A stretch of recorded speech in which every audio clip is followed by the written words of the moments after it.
So some truly monumental events happened yesterday, from Israel and Hamas finally agreeing to a ceasefire in Gaza to President Biden's farewell address to the nation.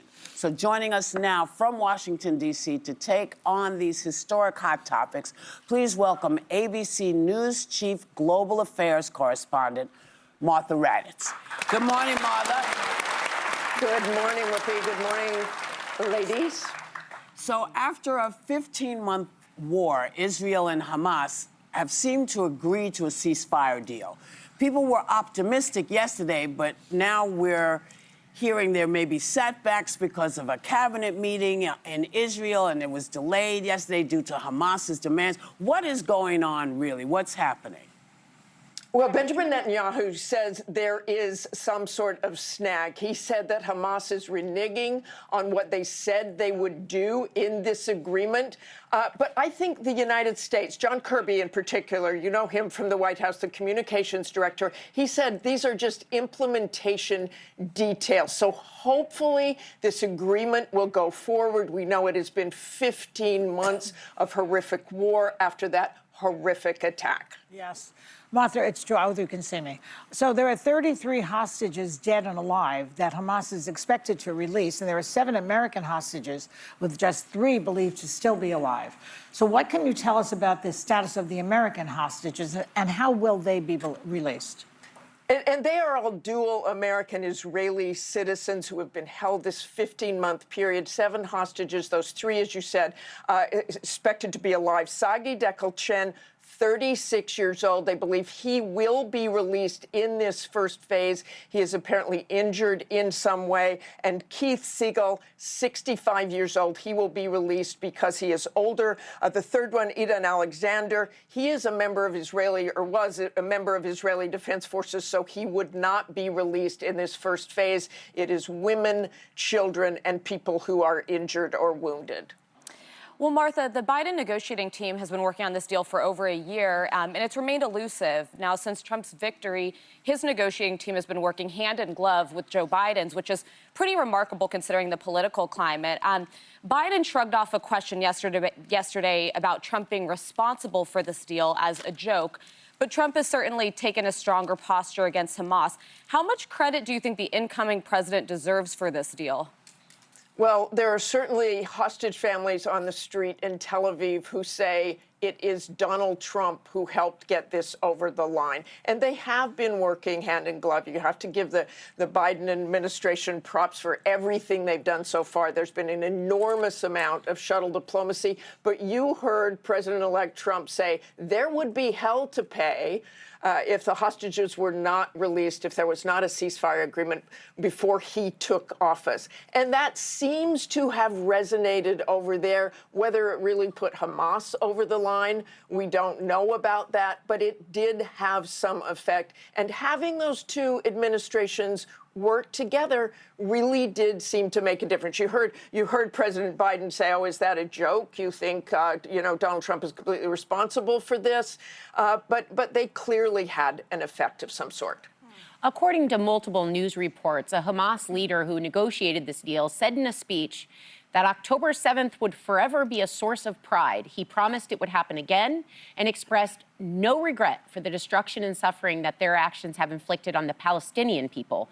Is there confidence that they will go through with this deal? I think I have to say there's not enormous confidence. And just look at today with Netanyahu saying they're already reneging. The Israelis, the world will probably never trust Hamas to go through with everything they've done. The Israelis will be keeping an eye on Hamas. You know, one of the things that struck me in the last couple of days was Antony Blinken, the Secretary of State, saying there are about 18,000 new recruits of Hamas because of this war. They've killed 18,000, according to the Israelis, but they have new recruits. And you can bet the Israelis will and should keep an eye on them. Martha, Israeli Prime Minister Netanyahu has been accused in a trial at The Hague for the alleged crime of genocide, and the International Criminal Court has accused him of crimes against humanity in the war in Gaza. He's also been charged with bribery, fraud, and breach of trust in 3 separate cases that are pending. What incentive would he have to get this deal done, considering the fact that if the deal gets done, he has all of these other issues, legal issues, that he would have to face? I think he'd probably have to face them anyway. I don't know what will happen in The Hague. Obviously, Benjamin Netanyahu denied that. But Hamas says that 46,000 Palestinians have been killed in this war, and that's what The Hague was concentrating on. But Benjamin Netanyahu will have a few problems to deal with at home, whether this goes through or not. Okay, and also, let me ask you this. How does the ceasefire deal help the innocent people in Gaza who have been displaced?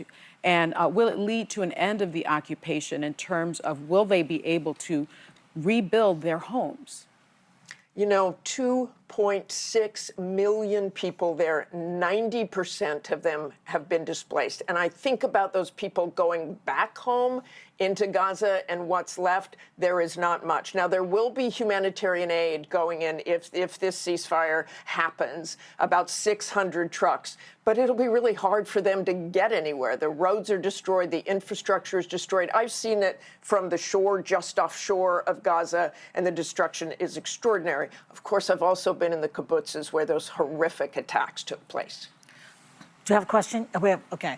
President Biden's farewell address was last night, and the thing that stood out was that he issued some warnings about unchecked power, saying, quote, an oligarchy is taking shape in America of extreme wealth, power, and influence that threatens our entire democracy, our basic rights, the freedoms, and the fair shot for everyone to get ahead. That was a very important part of his speech. What did you make of that, Martha? He didn't name names, did he? But I think he certainly was pointing the finger at Donald Trump, and particularly Elon Musk, who seems to have a great deal of power with this incoming administration, and how he uses that power and how he wields that power. He was not elected. Donald Trump was elected, but he has been at Donald Trump's side, as you can see, constantly. But President Musk doesn't realize that. He doesn't realize that he didn't buy America. And he will be someone we will all be keeping our eye on as this goes forward. I mean, certainly in foreign policy, I've talked to people at the State Department who say that Elon Musk's people are there more than Marco Rubio's people. So he will have an enormous amount of power. Donald Trump seems to have a great deal of trust in him. But once again, as Joe Biden pointed out, this is not someone who was elected. Yeah. Well, Martha, I would elect you. I would. I love when you straighten stuff out for us. So we thank you, Martha Raddatz.